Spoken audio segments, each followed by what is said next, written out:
Hello welcome to my video र आजको यस tutorial भिडियोमा मैले चाहिँ माइक्रोसफ्ट एक्सेलबाटै कसरी analysis of variance ANOVA test perform गर्न सकिन्छ भनेर भन्छु। र यो आज मैले भन्न खोजेको टेस्ट चाहिँ नि एनोभा चाहिँ हामीले जस्तोसुकै स्ट्याटिस्टिकल डाटाहरूको लागि पनि गर्न सकिन्छ। एउटा कुरा ख्याल चाहिँ के गर्नुपर्छ भन्दा हामीले मिन टेस्ट गर्दैछौँ। मिन टेस्ट गर्दाखेरि दुईभन्दा बढी मिनहरू मिनहरूलाई चाहिँ टेस्टिङ गर्ने काम एनोभाले गर्छ। यदि दुईटा मिनको मात्र टेस्टिङ छ भने चाहिँ त्यसको टेस्टिङ गर्ने काम टी टेस्ट अथवा जेड टेस्टले गर्छ। भने दुईभन्दा बढी भेरिएबलको मिन टेस्ट गर्नु छ, सिग्निफिकेन्ट छ कि छैन, सेम छ कि फरक छ भन्ने कुरा स्ट्याटिस्टिकल हाइपोथेसिस लगाउनु पर्ने छ भने त्यसमा हामीले एनोभा पर्फर्म गर्नुपर्छ। र आज त्यही मैले एग्रिकल्चर डाटा मेनली गर्न सबैमा सकिन्छ, यो प्रोसिडर सबैमा फलो गर्न सकिन्छ। कसरी चाहिँ गर्ने एनोभा एक्सेलमा भन्ने कुरा सिकाउँछु। यो चाहिँ अहिले स्क्रिनमा देखेको डाटा चाहिँ के हो भन्दा 2019मा लेट सोन जस्तै व्हिटलाई चाहिँ लेट सोन गर्दाखेरि हाम्रो चाहिँ डिसेम्बर 25मा स्विङ गरेको व्हिटमा चाहिँ पोटासियम र नाइट्रोजनको चाहिँ foliar application by the chemical compound potassium नाइट्रेटको माध्यमबाट फोलियर एप्लिकेसन गर्दाखेरि यील्डमा कतिको असर पर्छ भनेर गरेको फिल्ड एक्सपेरिमेन्ट। अनि यसमा चाहिँ हाम्रो 3टा एप्लिकेसन छन्, R1 R2 R3 र चाहिँ हाम्रो 7वटा ट्रिटमेन्ट छन्, T1 T2 T3 to T7 सम्म हैन। अब T1 लाई चाहिँ कसरी राखेको छ भन्दा T1 कन्ट्रोल भइहाल्यो। यसमा चाहिँ कुनै पनि प्रकारको लेट सोन गरेको व्हिटमा कुनै पनि प्रकारको पोटासियम नाइट्रेटको फोलियर एप्लिकेसन गरिरहेको छैन। अब T2 भनेको के गरेको रहेछ भन्दा अब 70 डेज आफ्टर स्विङ हाम्रो व्हिटको लाइफ साइकल मेनली 120 दिनको हुन्छ। 70 दिनमा चाहिँ यसको करिब एन्थेसिस हुन्छ र त्यो 70 दिनको दिन चाहिँ नि पोटासियम नाइट्रेटको 0.5% सल्युसनको चाहिँ फोलियर एप्लिकेसन गरेको रहेछ, एउटा ट्रिटमेन्ट भयो। अर्को 80 डेज आफ्टर स्विङमा चाहिँ 0.5% KNO3 को फोलियर गरिरहेको रहेछ। अर्कोमा चाहिँ 70 दिनमा चाहिँ 1% पोटासियम नाइट्रेटको फोलियर, अर्को चाहिँ 80 डेजमा 1% को 80 डेज आफ्टर स्विङमा 1% पोटासियम नाइट्रेटको सल्युसनलाई फोलियर गरिरहेको रहेछ व्हिटमा। भने अर्को चाहिँ नि कम्बाइन गरिरहेको रहेछ 0.5% सल्युसन चाहिँ 70 डेज आफ्टर स्विङ र 80 डेज आफ्टर स्विङ गरेर दुई पटक चाहिँ एप्लिकेसन गरिरहेको रहेछ। त्यस्तै गरी अझै अर्को ट्रिटमेन्टमा चाहिँ 1% सल्युसन अफ पोटासियम नाइट्रेटलाई चाहिँ 70 डेज आफ्टर स्विङ र 80 डेज आफ्टर स्विङ भनेर करिब एन्थेसिस र हाम्रो हेडिङ स्टेजतिर पुग्न, हेडिङ पछि नै एन्थेसिस हुन्छ। एन्थेसिस सकिसकेपछि करिब सफ्ट डट स्टेज सुरु हुन लाग्दातिर चाहिँ एप्लिकेसन गरेको रहेछ। यो चाहिँ व्हिट ट्रायल हो, लेट सोन व्हिटमा चाहिँ यो गरेको ट्रायल। अब हामीले के विचार गर्न पर्यो भन्दा हामीले चाहिँ सबभन्दा पहिला फिल्ड एक्सपेरिमेन्ट गरियो, यो 7वटा ट्रिटमेन्ट हामीले सिलेक्ट गरियो र फिल्ड एक्सपेरिमेन्ट गरेर हार्भेस्ट गरियो र हार्भेस्ट गरेर चाहिँ यो सबै 4/104 भनेको ग्रेन, यो भनेको के हो भन्दा यील्ड हो। यो भनेको केमा छ भन्दा केजी, यो चाहिँ केजी पर हेक्टरमा छ, केजी पर हेक्टर भनेको हाम्रो 1 मिटर स्क्वायरको प्लटलाई चाहिँ हामीले चाहिँ 1 हेक्टरमा कन्भर्ट गर्दाखेरि यति केजी आउने रहेछ भनेर यील्ड चाहिँ यति आएको खण्डमा हामीले यो गरेको ट्रायल हो। अब चाहिँ कस्तो भएछ भन्दा अब हामीले ट्रायल गरेर डाटा कलेक्सन गरिसकेपछि डाटाहरू चाहिँ यसरी आएछन् र हामीले यसलाई यसरी एरेन्ज गर्नुपर्छ एक्सेलमा। र यसरी एरेन्ज गर्ने यो स्टाइललाई के भन्छ भन्दा पिभट स्टाइल भनेर भन्छ। पिभट स्टाइलमा कस्तो हुन्छ भन्दा जस्तै ट्रिटमेन्ट 1 अफ रेप्लिकेसन 1 यसरी छ, ट्रिटमेन्ट 1 अफ रेप्लिकेसन 2 यसरी छ, ट्रिटमेन्ट 1 अफ रेप्लिकेसन 3 यसरी छ हैन। अब यसरी राखेको छ ट्रिटमेन्ट 2 अफ रेप्लिकेसन 1, R1 को T2 रेप्लिकेसन 2 को ट्रिटमेन्ट 2 यति छ, रेप्लिकेसन 3 को ट्रिटमेन्ट 2 यति छ भनेर यसरी राखिन्छ हैन। अब यसलाई अर्को वे अफ एरेन्जमेन्ट भनेको यसरी पनि गर्न सकिन्छ, नसकिने हैन। R1 R2 R3 त्यस्तै गरी T1 T2 T3 T4 गरेर विभिन्न T4 T5 T6 T7 गरेर पनि गर्न सकिन्छ। र यसमा चाहिँ त्यस्तै गरी नै डाटाहरू इन्ट्री गरेर पनि एनोभा गर्न सकिन्छ हैन। अब यसमा चाहिँ हामीले यो गरेको 7वटा ट्रिटमेन्टहरू बीच यो T1 to T7 अथवा चाहिँ योदेखि यसमा चाहिँ सिग्निफिकेन्ट डिफरेन्स छ कि छैन भनेर हेर्नको लागि के गर्नुपर्छ भन्दा एनोभा गर्नुपर्छ। यदि हामीसँग जम्मा यो दुईटा मात्र ट्रिटमेन्ट हुन्थे T1 र T2 भने हामीले टी टेस्ट अथवा जेड टेस्ट लाउन सक्थ्यौँ हैन, depending upon the number of variable हैन। कतिवटाको मिन टेस्ट गर्ने हो, कतिवटा स्याम्पल साइज कतिको छ भन्नेको आधारमा टी र जेड टेस्ट गर्न सकिन्थ्यो। दुईभन्दा बढी मिन लाई चाहिँ हामीले टेस्ट गर्नुपर्ने खण्डमा हामीले एनोभा गर्छौँ, एनालाइसिस अफ भेरिएन्स। अब त्यसको लागि के गर्नुपर्छ भन्दा हामी पिभट स्टाइलमा डाटा इन्ट्री गरिसकेपछि हामी चाहिँ यसमा डाटा भन्ने ट्याब हुन्छ एक्सेलमा। डाटा भन्ने ट्याबमा गइसकेपछि एउटा डाटा एनालाइसिस, यसको यता राइट कर्नरतिर डाटा एनालाइसिस भन्ने एउटा क्लिक गर्ने अप्सन हुन्छ हैन। यसलाई चाहिँ यसरी क्लिक गर्नुपर्छ। वास्तवमा यो डाटा एनालाइसिस भन्ने ट्याब सबैकोमा सुरुमा ओपन भएको हुन्न, यसलाई खोल्नुपर्छ। र यसलाई खोल्ने तरिका पनि मैले सिकाउँला, अथवा चाहिँ युट्युबमा गएर हाउ टु अब के भन्ने pop in data analysis tool kit in Excel भन्ने पनि अरू भिडियो ट्युटोरियलबाट पनि हेर्न सकिन्छ। अब यो यसमा चाहिँ एनालाइसिस टुलमा विभिन्न प्रकारका टुल प्याकेजहरू हुन्छ हैन। एनोभा सिंगल फ्याक्टर भयो, two factor with replication, without replication, correlation, covariance, descriptive statistics, exponential, F test, Fourier analysis हैन। विभिन्न प्रकारका टेस्ट जस्ता प्रकारका टेस्ट पनि हुन्छ। अब हामीले गर्नु छ एनोभा। अब एनालाइसिस अफ भेरिएन्स टेस्ट गर्नको लागि एनोभा गर्नु पर्यो, यसमा क्लिक गर्नु पर्यो र यस्तो चाहिँ यो पपअप खुल्छ। अब यो पपअप खुलिसकेपछि यसले के भन्छ भन्दा एउटा इनपुट रेन्ज भनेर माग्छ। अब यो इनपुट रेन्ज भनेको हामीले कति रेन्जलाई चाहिँ टेस्ट गर्ने भनेर हेर्नुपर्छ। अब हामीले अहिले मुख्य टेस्ट गर्न खोजेको के हो भन्दा ट्रिटमेन्टहरु बेस डिफरेन्स हेर्न खोजेको हो। त्यही भएर यो ट्रिटमेन्ट हाम्रो कोलममा छ, त्यही भएर यसरी चाहिँ यो ट्रिटमेन्ट सेलेक्ट गर्न पर्यो। त्यो चाहिँ हाम्रो इनपुट रेन्ज आयो यसरी। र हाम्रो अहिले ग्रुपिजम कसरी छ भन्दा बाइ हामीले ट्रिटमेन्टहरु बेस टेस्ट गर्दै छौं भने ट्रिटमेन्टहरुको ग्रुप बाइ रोज छ हैन। यदि हामीले हाम्रो रेप्लिकेसन बेस टेस्ट गर्दै छौं, हाम्रो तीनटा रेप्लिकेसन बेस फरक छ कि छैन भनेर टेस्ट गर्दै थियौं भने हामीले ग्रुप बाइ कोलम भनेर गर्न पर्थ्यो। पछि हामीले ट्रिटमेन्ट हेर्दै छौं त्यसलाई रोज। अब लेभल अफ सिग्निफिकेन्स चाहिँ कति छ भन्दा 0.05% भनेको 5% लेभल अफ सिग्निफिकेन्स भन्ने भयो। अब आउटपुट रेन्ज चाहिँ जसमा राख्नु नि पाइयो। अब यही हाम्रो यही फोलियर इन एचएस भन्ने सिटमै राख्नु छ भने यसैमा क्लिक गर्न सक्यो, अथवा न्यू वर्कसिटलाई गर्दा राम्रो हुन्छ। मैले यसलाई चाहिँ यति गरिसकेपछि ओके गरे। ओके गरेपछि एउटा नयाँ सिट खुल्छ, सिटेड भनेर खुल्यो हैन। यसमा चाहिँ नि अब हेर्दाखेरि एउटा एनोभाको सिंगल फ्याक्टरको रिजल्ट आयो। अब यसले के भनेको छ भन्दा समरी चाहिँ यसले अब कसरी प्रेजेन्ट गरेको छ भन्दा बाइ ग्रुप राखेको छ। अब अहिले ग्रुप चाहिँ हाम्रो के छ भन्दा ट्रिटमेन्टहरुको चाहिँ हाम्रो ग्रुप बनेको छ हैन। T1 T2 T3 T4 T5 T6 T7 भन्ने हाम्रो ग्रुप छ। र प्रत्येक ग्रुपमा हाम्रो काउन्ट कति छ त भन्दा 3टा काउन्ट छ, भनेको 3टा रेप्लिकेसन छ हैन। 3टा काउन्ट 3टा रेप्लिकेसन, यो चाहिँ 3टा काउन्ट 3टा रेप्लिकेसन छ हैन। अब यो 3टाको सम भयो, यो भनेको हाम्रो 3टा रेप्लिकेसन बीचको सम भयो। 3टा रेप्लिकेसन बीचको सम भयो। अनि त्यस्तै गरी यो एभरेज भयो, यो भेरिएन्स भयो हैन। कुनै ठुलो कुरो भएन। अब मुख्यतया हामीले हेर्न पर्ने चाहिँ के हो भन्दा यसमा अब ट्रिटमेन्ट बेस सिग्निफिकेन्ट डिफरेन्स छ कि छैन भनेर हेर्नको लागि के हेर्न पर्छ भन्दा एउटा एफ भ्यालु कति आयो, हामीले टेस्ट गर्दा एफ भ्यालु कति आयो भनेर हेर्न पर्छ। अर्को पी भ्यालु भनेर हेर्न पर्छ, अर्को एफ क्रिटिकल भनेर हेर्न पर्छ। र एनोभा टेस्ट गर्दा हामीले पक्कै पनि एनोभा पढ्दाखेरि एउटा ग्राफ भनेर हेरेका थियौं होला। र हाम्रो चाहिँ एफ क्याल्कुलेटेड चाहिँ यदि लेस देन एफ टेबुलेटेड छ भने हाम्रो एफ टेबुलेटेड भनेको एफ क्रिटिकल हो हैन। एफ क्रिटिकल भन्दा एफ टेबुलेटेड सानो छ भने हाम्रो जहिले पनि नल हाइपोथेसिस एक्सेप्ट हुन्छ हैन। यो चाहिँ हामीले ख्याल गर्नुपर्छ। र त्यस्तै गरी एफ क्याल्कुलेटेड भन्दा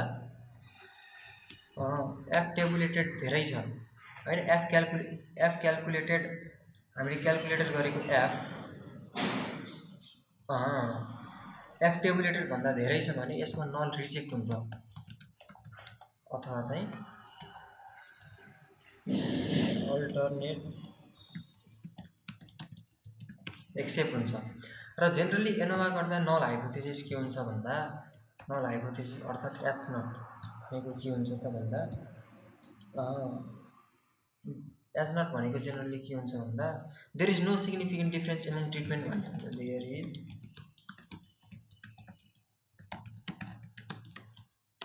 बिट्विन यु भनेर हाम्रो जेनरल नल हाइपोथेसिस हुन्छ। अब हाम्रो नल हाइपोथेसिस के छ भन्दा यी हाम्रो 7वटा ट्रिटमेन्ट बेस डिफरेन्स छैन भनेर भन्ने छैन। र हाम्रो एफ क्याल्कुलेटेड, यो एफ भनेको एफ क्याल्कुलेटेड र एफ क्रिटिकलले के भनेको छ भन्दा क्रिटिकल भ्यालु भन्दा एफ भ्यालु हाम्रो सानो छ, एफ क्याल्कुलेटेड सानो छ। यस्तो कन्डिसनमा के हुन्छ भन्दा नल हाइपोथेसिस एक्सेप्ट हुन्छ भनेपछि नल हाइपोथेसिस के हो भन्दा there is no significant difference among treatments भनेपछि यो 7वटा ट्रिटमेन्ट बीच कुनै पनि प्रकारको डिफरेन्स छैन भन्ने कुरा चाहिँ यसले भन्यो। अब यो त हाम्रो ट्रिटमेन्ट बीच भयो र कहिले कहिले हामीले टेस्ट केमा पनि गर्न सकिन्छ भन्दा जस्तै हाम्रो रिसर्च हाइपोथेसिस अथवा रिसर्च फिल्ड चाहिँ कतिको होमोजिनियस रहेछ भनेर हेर्नको लागि हामीले रेप्लिकेसन बीच पनि टेस्ट गरिन्छ। त्यसको लागि फेरि रेप्लिकेसनको कोलुम रेप्लिकेसनको सेटअप डाटालाई सेलेक्ट गर्ने र यसमा ग्रुप चाहिँ हाम्रो बाइ कोलुम छ र यसमा चाहिँ मैले चाहिँ न्यू वर्कसेट प्लाईमा खोलेँ भने अब कसरी आउँछ त भन्दा R1 R2 र R3 बीच डिफरेन्स छ कि नै भनेर आउँछ। R1 R2 R3 भनेको रेप्लिकेसन बीच। यसमा 7वटा ट्रिटमेन्ट छ, काउन्ट भनेको 7वटा भयो र यसमा हेर्दा के छ भन्दा यसमा पनि F क्रिटिकल भन्दा F टेबुलेटेड सानो छ। F क्रिटिकल भन्दा F टेबुलेटेड सानो भइसकेपछि नल हाइपोथेसिस एक्सेप्ट भएको छ, त्यो चाहिँ राम्रो हो। र हामीले मुख्यतया के ख्याल गर्नुपर्छ भन्दा जस्तै जहिले पनि फिल्ड एक्सपेरिमेन्ट गर्दाखेरि हाम्रो विदिन रेप्लिकेसन बीच डिफरेन्स आउनु हुन्न कहिले पनि। यदि विदिन रेप्लिकेसन जस्तै R1 R2 र R3 बीच सिग्निफिकेन्ट डिफरेन्स आइदियो भने हाम्रो फिल्ड हेट्रोजिनियस छ भनेर बुझ्नुपर्छ। र अहिले हाम्रो फिल्डमा कस्तो आइदियो भन्दा F क्रिटिकल भन्दा F टेबुलेटेड सानो छ, नल हाइपोथेसिस एक्सेप्ट भएको छ भनेको 3टा रेप्लिकेसन बीच कुनै पनि प्रकारको डिफरेन्स छैन भनेको हाम्रो फिल्ड चाहिँ होमोजिनियस छ भन्ने कुरा यसले देखायो। र यतापट्टि के आयो त भन्दा ट्रिटमेन्टहरू बीच हेर्दा पनि कस्तो आयो भन्दा हामीले क्रिटिकल भन्दा टेबुलेटेड सानो आयो भन्ने कुरा चाहिँ भनेपछि हामीले के बुझियो भन्दा जस्तै लेटसोन गरेको व्हिटमा यो जुन ट्रिटमेन्ट छ यो जुन ट्रिटमेन्ट गरेर फोलियर एप्लिकेसन गर्दाखेरि कुनै पनि प्रकारको डिफरेन्स आउने रहन्छ यिल्डमा, स्ट्याटिस्टिकल्ली कुनै पनि प्रकारको यिल्डमा डिफरेन्स आउने रहन्छ भन्ने कुरा यसले भन्यो, यति डाटाले भन्यो। र अझै अर्को यसलाई बुझ्नलाई चाहिँ सजिलो तरिकाले कसरी पनि हेर्न सकिन्छ भन्दा यो पी भ्यालु भनेर पनि हेर्न सकिन्छ हैन। पी भ्यालु, यो पी भ्यालु भनेको चाहिँ के हो भन्दा probability of null being true हैन, probability of null hypothesis being true भनेको पी भ्यालु हो हैन। अब हाम्रो पी भ्यालु कति आछ भन्दा 0.79 आछ, 0.79 आयो इक्वल टु 0.79 इन्टु 100 भनेपछि कति आयो भन्दा 79% हाम्रो नल हाइपोथेसिस ट्रु भइरहेछ। र हाम्रो अघि हामीले लेभल अफ सिग्निफिकेन्स कति गरेका थियौँ 0.05 गरेका थियौँ। 0.05 भनेको कति हो त 0.05 भनेको कति हो त 0.05 भनेको कति हो भन्दा 5% हो भनेपछि यसरी पनि हामीले कसरी हेर्न सक्छौँ भन्दा जस्तै यदि यो पी भ्यालु 0.05 भन्दा सानो छ भने बल्ल very significant difference in treatments भनेर भन्न सकिन्छ। र यता यो जहिले पनि म्याच खाइरहेको हुन्छ। जस्तै एफ क्रिटिकल भन्दा एफ टेबुलेटेड सानो छ, एफ क्रिटिकल भन्दा एफ टेबुलेटेड सानो छ भन्ने बित्तिकै नल हाइपोथेसिस एक्सेप्ट भयो, एउटा इक्वेसन त्यसले कन्फर्मेसन गर्यो। र अर्को पी भ्यालुले पनि के भन्यो भन्दा पी भ्यालु 0.79 आइरहेछ भन्नुपर्दा 79% नल हाइपोथेसिस ट्रु भइरहेछ भनेको 5% भन्दा बढी छ भन्नुपर्दा 5% भन्दा बढी ट्रु भइरहेछ भनेपछि त्यो चाहिँ हाम्रो नल हाइपोथेसिस एक्सेप्ट भयो भन्ने कुरा हुन्छ। यो चाहिँ एउटा ट्रायलको कुरो भयो। त्यस्तै गरी यो चाहिँ अर्को एनदर इक्जाम्पल हो। यो चाहिँ के हो भन्दा 2019 मा 2019 मा लङ टर्म फर्टिलिटी ट्रायल भनेको तपाईको करिब 20-30 वर्षदेखि कन्टिन्युअसली व्हिट जिनोटाइपलाई एउटै प्रकारको treatment in case of rice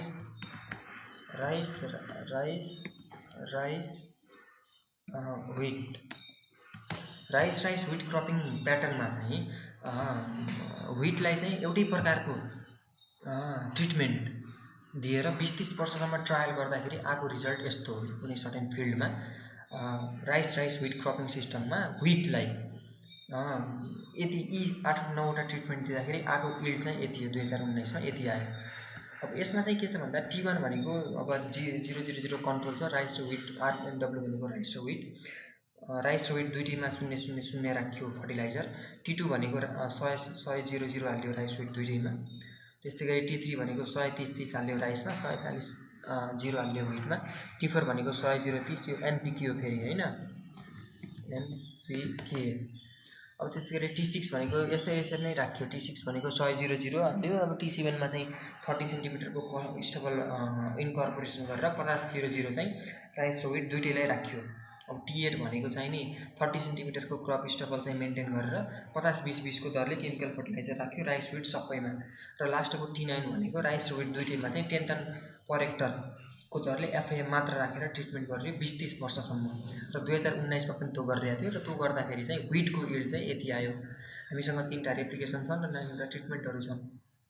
अब यो फिल्ड कन्डिसनमा चाहिँ हाम्रो सिग्निफिकेन्ट डिफरेन्स छ कि छैन यिल्ड एन्ड इलेक्ट्रिबिलिटीमा भनेर यो चाहिँ हाम्रो ग्रेन यिल्ड नै यो 617 भनेको 617 केजी पर हेक्टरको डाटा हो हैन, यिल्ड पर हेक्टरकै डाटा हो।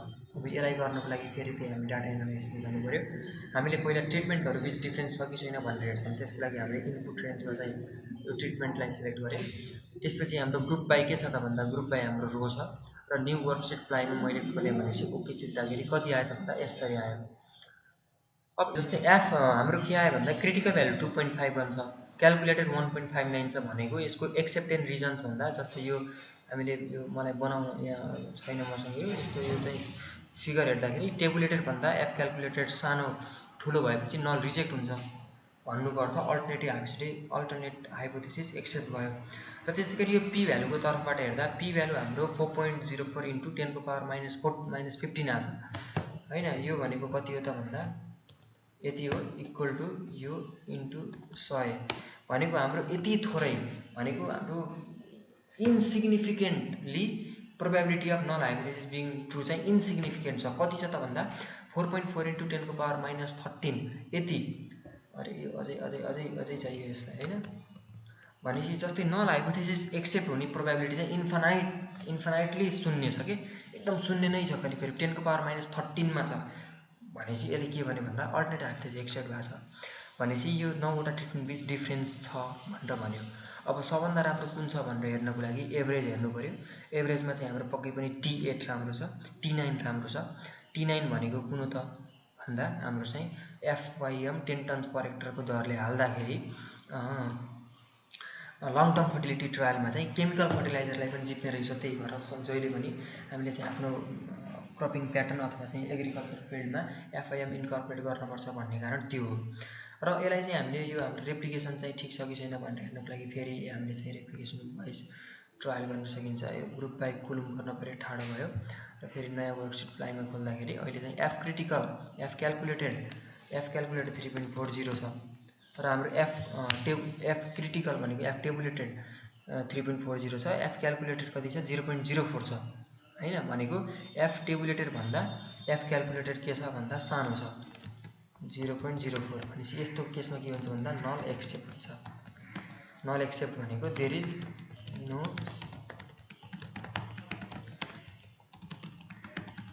एमङ ट्रिटमेन्ट्स र अहिले हामीले यहाँ हेरेको ट्रिटमेन्ट्स भनेको के भन्दा रेप्लिकेसन। र यसमा पनि हाम्रो यदि पी भ्यालु चाहिँ पी भ्यालु यसको कन्सेप्टले हेर्दाखेरि 0.95 छ भनेको probability of null hypothesis being true 95% छ। त्यो भनेको धेरै राम्रो, हाम्रो फिल्ड चाहिँ धेरै होमोजिनियस रहेछ भन्ने कुरा पनि हामीले बुझियो। र हाम्रो चाहिँ ग्रुप चाहिँ अहिले यति छ, यो काउन्ट चाहिँ यति छ। र यसरी चाहिँ हामीले के गर्नुपर्छ भन्दा एक्सेलबाटै मजाले एनोभा टेस्टिङ गर्न सकिन्छ। र हाम्रो चाहिँ गरेको एक्सपेरिमेन्टल डिजाइन चाहिँ राम्रो छ कि छैन, होमोजिनियस छ कि छैन हैन, र हाम्रो ट्रिटमेन्टहरु बीच डिफरेन्स छ कि छैन भन्ने कुरा गर्न सकिन्छ। र यो not only in case of agricultural data but सबै प्रकारको तपाईको सोशल डाटाहरुदेखि यो 2 भन्दा बढी मिन टेस्ट गर्नुपर्ने छ भने एनोभा चाहिँ एक्सेलबाट गर्न सकिन्छ। र यो यसलाई चाहिँ मैले अब इंग्लिशमा पनि ट्रान्सलेट गरेर एउटा यही ट्युटोरियल भिडियो बनाउने कोसिस गर्नेछु। हस्, थ्यांक यू।